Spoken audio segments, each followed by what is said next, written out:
Now, this is a very un-TED-like thing to do, but let's kick off the afternoon with a message from a mystery sponsor. Dear Fox News, it has come to our unfortunate attention that both the name and nature of Anonymous has been ravaged. We are everyone and we are no one. We are anonymous, we are legion. We do not forgive, we do not forget. We are the face of chaos. Anonymous, ladies and gentlemen, a sophisticated group of politically motivated hackers who have emerged in 2011. And they're pretty scary. You never know when they're going to attack next, who, or what the consequences will be. But interestingly, they have a sense of humor. These guys hacked into Fox News' Twitter account to announce President Obama's assassination. Now, you can imagine the panic that would have generated in the newsroom at Fox. What do we do now? Put on a black armband or crack open the champagne? And of course, who could escape the irony of a member of Rupert Murdoch's News Corp being a victim of hacking for a change? Sometimes,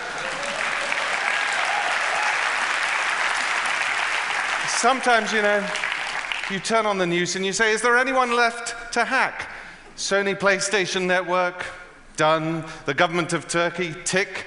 Britain's serious organized crime agency, a breeze. The CIA falling off a log.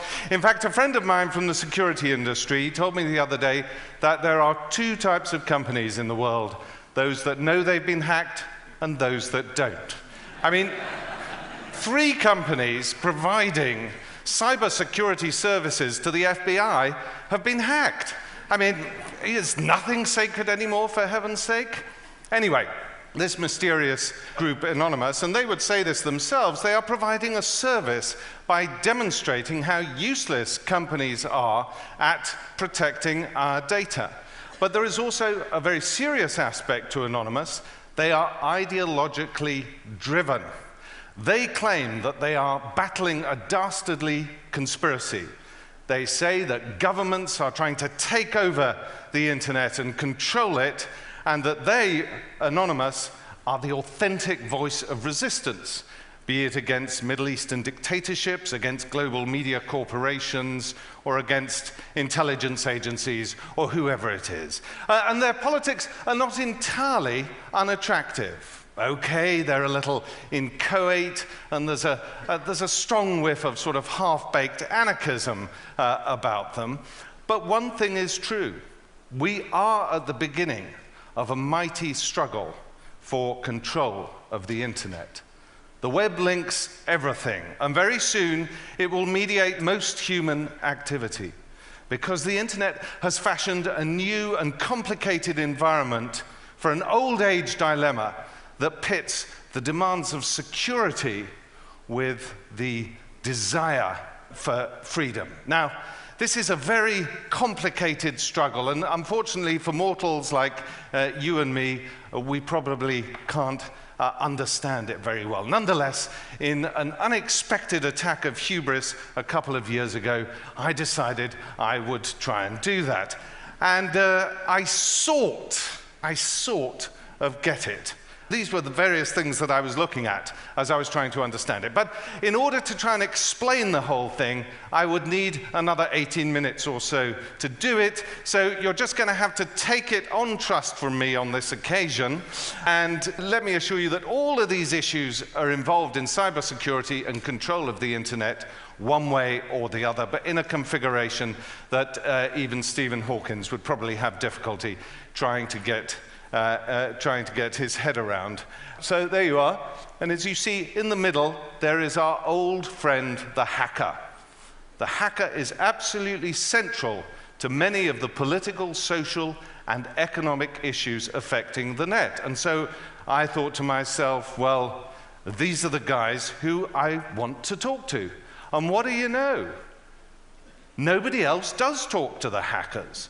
They're completely anonymous, as it were. So despite the fact that we are beginning to pour billions, hundreds of billions of dollars into cybersecurity for the most extraordinary technical solutions, no one wants to talk to these guys, the hackers, who are doing everything. Instead, we prefer these really dazzling technological solutions which cost a huge amount of money. So nothing is going into the hackers. Well, I say nothing, but actually there is one teeny-weeny little research unit in Turin, Italy, called the Hackers Profiling Project. And they are doing some fantastic research into the characteristics, into the abilities and the socialization of hackers. But because they're a UN operation, maybe that's why governments and corporations aren't that interested in them, and because it's a UN operation, of course, it lacks funding. But I think they're doing very important work, because where we have a surfeit of technology in the cybersecurity industry, we have a definite lack of, call me old-fashioned, human intelligence.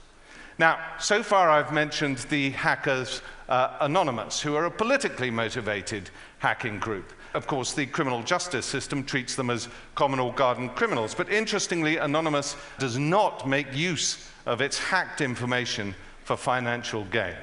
But what about the real cyber criminals? Well, real organized crime on the internet goes back about 10 years, when a group of gifted Ukrainian hackers developed a website which led to the industrialization of cybercrime. Welcome to the now forgotten realm of Carder Planet. This is how they were advertising themselves a decade ago on the net. Now, Carder Planet was very interesting. Cyber criminals would go there to buy and sell stolen credit card details, to exchange information about new malware that was out there. And remember, this is a time when we're seeing for the first time so-called off-the-shelf malware. This is sort of ready-for-use, out-of-the-box stuff which you can deploy even if you're not a terribly sophisticated hacker. And so Carder Planet became a sort of supermarket for cyber criminals.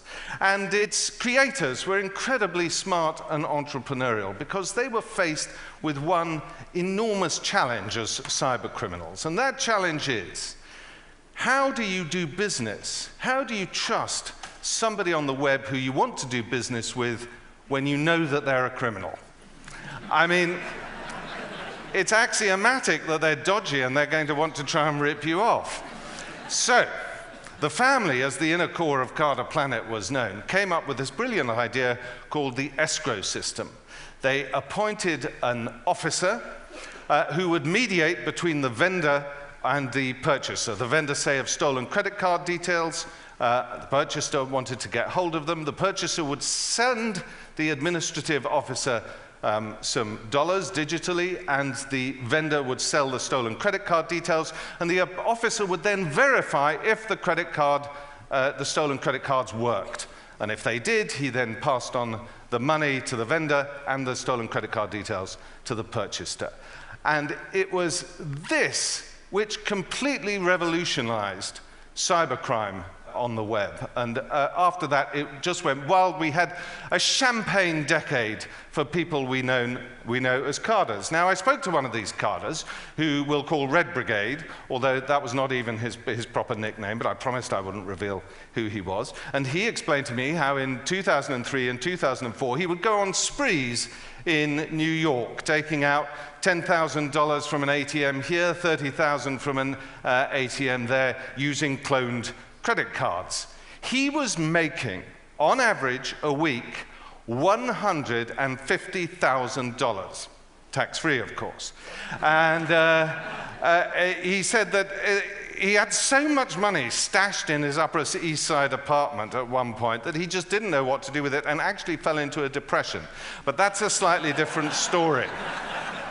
which I won't go into now. Now, the interesting thing about Red Brigade is that he wasn't an advanced hacker. He sort of understood the technology, and he realized that security was very important if you were going to be a carder, but he didn't spend his days and nights bent over a computer, eating pizza, drinking Coke, and that sort of thing. He was out there on the town having a fab time enjoying the high life. And this is because hackers are only one element in a cyber criminal enterprise.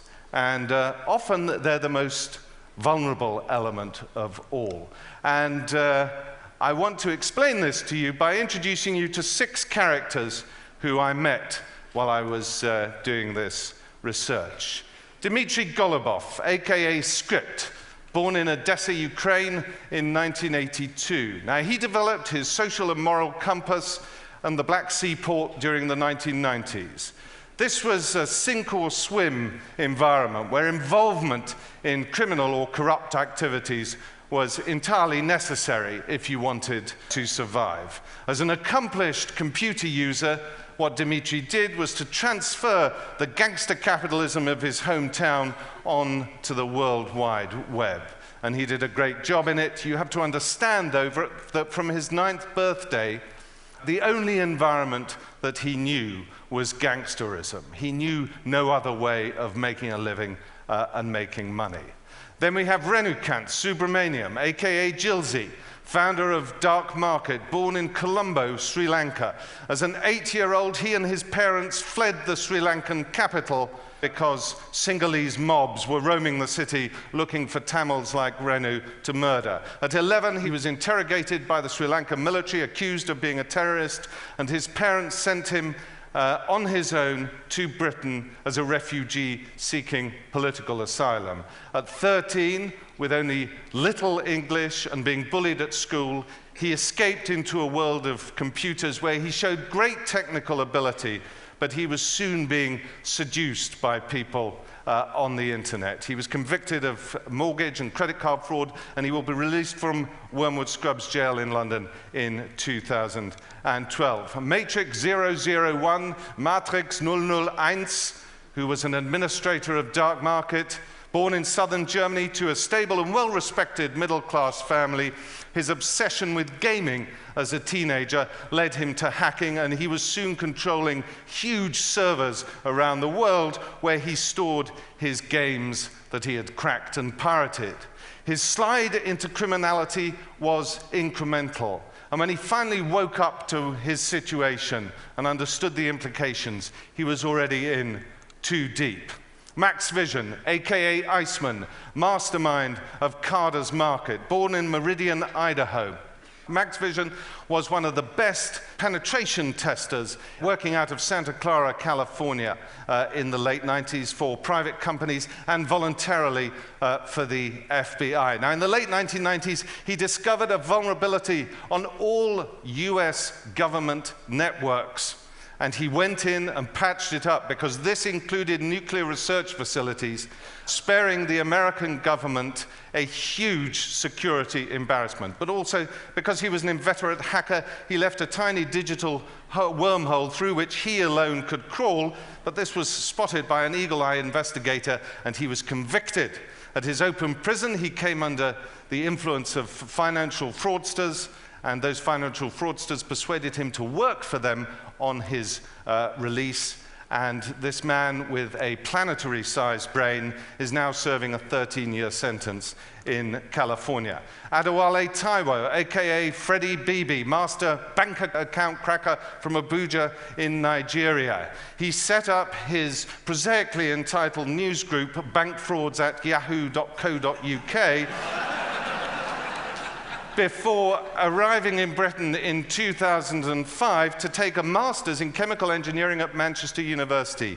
He impressed in the private sector, developing chemical applications for the oil industry while simultaneously running a worldwide bank and credit card fraud operation that was worth millions until his arrest in 2008. And then finally, Çağatay Evyapan, aka Chow, one of the most remarkable hackers ever from Ankara in Turkey. He combined the tremendous skills of a geek with the suave social engineering skills of the master criminal, one of the smartest people I've ever met. He also had the most effective virtual private network security arrangement that police have ever encountered amongst global cyber criminals. Now, the important thing about all of these people is they share certain characteristics despite the fact that they come from very different environments. They are all people who learned their hacking skills in their early to mid-teens. They are all people who demonstrate advanced ability in maths and the sciences. Remember, when they developed those hacking skills, their moral compass had not yet developed. And most of them, with the exception of Script and Chow, well, they did not demonstrate any real social skills in the outside world, only on the web. And the other thing is the high incidence of hackers like these who have characteristics which are consistent with Asperger's syndrome. Now, I discussed this with Professor Simon Baron-Cohen, who's the professor of developmental psychopathology at Cambridge, and he has done path-breaking work on autism and confirmed also for the authorities here that Gary McKinnon, who is wanted by the United States for hacking into the Pentagon, suffers from Asperger's and a secondary condition of depression. And Baron-Cohen explained that certain disabilities can manifest themselves in the hacking and computing world as tremendous skills, and that we should not be throwing in jail people who have such disabilities and skills because they have lost their way socially or been duped. Now, I think we're missing a trick here, because I don't think people like Max Vision should be in jail. And let me be blunt about this. In China, in Russia, and in loads of other countries that are developing cyber offensive capabilities, this is exactly what they are doing. They are recruiting hackers both before and after they become involved in criminal and industrial espionage activities and mobilizing them on behalf of the state. We need to engage and find ways of offering guidance to these young people, because they are a remarkable breed. And if we rely, as we do at the moment, solely on the criminal justice system and the threat of punitive sentences, we will be nurturing a monster we cannot tame. Thank you very much for listening.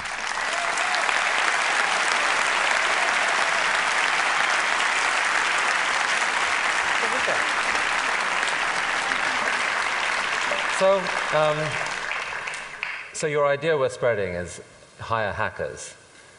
How would someone get over the kind of fear that the hacker they hire might preserve that little teensy wormhole? I think to an extent you have to understand that it's axiomatic among hackers that they do that. They are, they're just relentless and obsessive about what they do. But all of the people who I've spoken to who've fallen foul of the law, they have all said, please, please give us a chance to work in the legitimate industry. We just never knew how to get there, what we were doing. We want to work with you. Okay, well, that makes sense. Thanks a lot, Misha.